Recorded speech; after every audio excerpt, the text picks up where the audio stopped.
Hello everyone, welcome to a class of TY BCom 6 sem cost accounting. और हमारा topic चल रहा है introduction to marginal costing, problem with solution. आज problem solution करना है आपको और लेक्चर नंबर 2 है बच्चों। Previous video specially introduction video I button में चेक करें, डिस्क्रिप्शन में भी लिंक है, वो भी ध्यान दें। इसका प्रीवियस टॉपिक भी हमने प्रोसेस कॉस्टिंग भी किया है, वो भी देखें। तो चलते हैं क्वेश्चन नंबर 1 की तरफ, यानी problem with solution lecture number 2।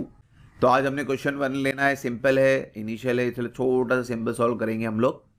Basic चीज़ करना है आपको। From the following data calculate break even point. यहाँ पे डायरेक्टली ब्रेक इवन पॉइंट मांगा है, क्वेश्चन दिया हुआ आपको। ये हमेशा मैंने कहा आपको, ये सोल्यूशन में हम ये बनाएंगे, इसके बिना हम फॉर्मूला भी नहीं आएगा, क्वेश्चन भी समझ में नहीं आता। तो क्वेश्चन में हमारे पास डिटेल है, सेलिंग प्राइस पर यूनिट 20, देखो सेल्स का पर यूनिट दिया 20, वेरिएबल कॉस्ट का भी पर यूनिट दिया 15, फिक्स ओवरहेड का अमाउंट है तो अमाउंट में लिखना है। फिक्स ओवरहेड का यानी फिक्स कॉस्ट का आपको कभी भी यूनिट नहीं लिखना है, पर यूनिट, ये याद रखें। फिर उनका क्वेश्चन क्या है, calculate the break even point, किस लिए, if sales are 20% above break even point find the net profit. अगर आपका सेल्स ब्रेक इवन पॉइंट से 20% ज्यादा है, इन दैट केस आपका प्रॉफिट क्या होगा। क्वेश्चन समझे, ब्रेक इवन पॉइंट चाहिए आपको, तो फॉर्मूला ये पूरा है हमारे पास। ब्रेक इवन पॉइंट लेंगे हम लोग, उसके बाद पीवी रेशियो निकालेंगे, उसके बाद उसका सेल्स ढूंढेंगे। तो ये चीज़ें हैं। तो सबसे पहले ये टेबल को फिलअप करना आपको। सेल्स यूनिट है, यूनिट लिखेंगे, वेरिएबल का 15 और फिक्स्ड ओवरहेड है 20 और कंट्रीब्यूशन पर यूनिट तक आप निकाल सकते हो। ये ऑब्वियसली कितना हो गया, 5। ये डिटेल आप फिलअप कर दें, ठीक है। फिर आपको मेन ब्रेक इवन पॉइंट है, क्योंकि ब्रेक इवन पॉइंट आने के बाद ही आप 20% अबाव पे जाएंगे। तो ब्रेक इवन पॉइंट का अब फॉर्मूला कौन सा लगाना है आपको ध्यान देना है। तो ब्रेक इवन पॉइंट का फॉर्मूला सजेस्ट करना आपको, यहाँ पे ध्यान देना कि कौन सा फॉर्मूला अप्लाई करना आपको। क्या फॉर्मूला तो है, अच्छी बात है, अप्लाई कौन सा करना वो समझ में नहीं आता। तो अब देखो, फिक्स कॉस्ट तो डायरेक्टली दिया है 20,000, बहुत अच्छी बात है। पीवी रेशो नहीं है, जाने दो। कॉन्ट्रीब्यूशन ये रुपीज़ है, तो कॉन्ट्रीब्यूशन का अमाउंट भी नहीं है। पर यूनिट है, फिक्स कॉस्ट है, यूनिट आ सकता है, ये एक तरीका है। दूसरा तरीका है कि आप पीवी रेशो पहले निकाल लो और फिक्स कॉस्ट से जो डायरेक्टली दिया हुआ है 20,000, तो पीवी रेशो फिक्स कॉस्ट को डिवाइड कर सकते हैं। तो दोनों तरीके हैं। तो आपको मैं ये तरीका यूज़ कर रहा हूँ, fix cost upon PV ratio, यानी पीवी रेशो तो निकालना ही है। तो सबसे पहले आप पीवी रेशो निकालें, तो कंट्रीब्यूशन अपॉन सेल्स, तो कंट्रीब्यूशन। और ये भी ध्यान देना, पीवी रेशो अमाउंट में भी आता है, पीवी रेशो यूनिट में भी आता है। तो अब मेरे पास कंट्रीब्यूशन सेल्स का यूनिट है, दोनों का अमाउंट नहीं है, तो मैं यूनिट में कैलकुलेट करूंगा। तो सिंपली 5 डिवाइड बाई 20 इंटू 100, तो my PV ratio percentage comes to 25%। तो 25% पीवी रेशो आ गया है, फिक्स कॉस्ट तो दिया है। अभी ये वाला फॉर्मूला हम यूज़ कर सकते हैं, यानी 20,000 को 25% से डिवाइड कर दें, तो ये आ गया आपका 80,000। ये आपका ब्रेक इवन पॉइंट सेल्स आया।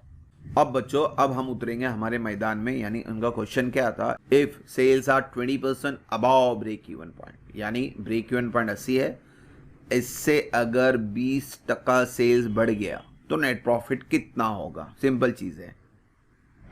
तो sales are 20% above break even point, यानी 80,000 प्लस 20%। सिंपली कैल्सियम आप यही फिगर टाइप करो, 80,000 प्लस 20%, तो आपका आंसर है 96,000, यानी सेल्स हो गया आपका 96,000। अगर सेल्स 96,000 है तो नेट प्रॉफिट कितना होगा, तो ये चीज़ें समझनी है आपको। तो अब ये फिगर को मैं यहाँ पे इनपुट करूँगा, 96,000 ये आया यहाँ पे।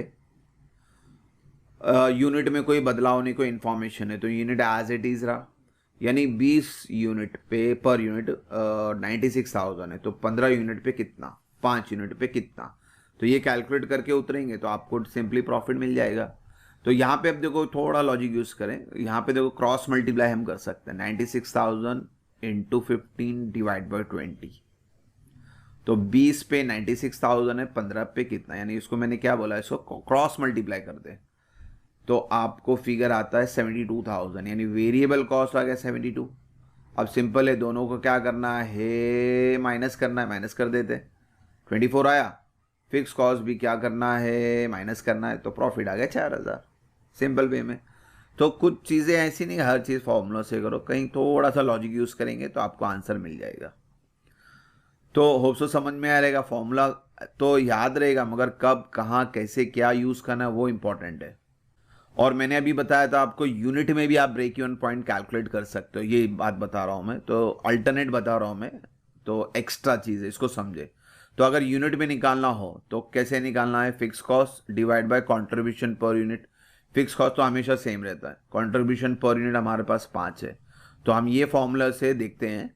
तो fix cost upon contribution per unit 20,000 divide by 5, तो यूनिट कितना है बच्चों, 4,000 है ना। और 4,000 इंटू 20 करेंगे तो भी कितना आता अपना, देखो यहाँ पे पहले का सेल्स कितना था, 80,000 आया था, तो ये दोनों मैच करना चाहिए। 4,000 इंटू 20 कितना आ गया बच्चों, 80,000, इसके हिसाब से। बाकी आपका ये फिगर चेंज होता है तो इसके वजह से ये नंबर ऑफ पूरा चेंज हो गया। मैं खाली एक सैंपल बता रहा था आपको कि अगर रुपीज़ है और यूनिट है, दोनों एक्चुअली ये दोनों तो सेम ही होना चाहिए। तो अगर ये देखेंगे आप तो दोनों फिगर सेम ही आ रहा है, रुपीज़ में 80,000 ही आ रहा है। अगर यूनिट को पर यूनिट से मल्टीप्लाई करेंगे 4,020 तो ये भी 80,000 ही आ रहा है। यानी यहाँ पे हमारा कॉन्सेप्ट क्लियर है, तो दोनों चीज़ कर सकते हैं। तो इससे भी करते थे हम लोग 4,000 से, तो भी 80,000 ही आता, क्योंकि 4,000 इंटू 20 कर लेता मैं यहाँ पे, तो ये 80,000 बन जाता।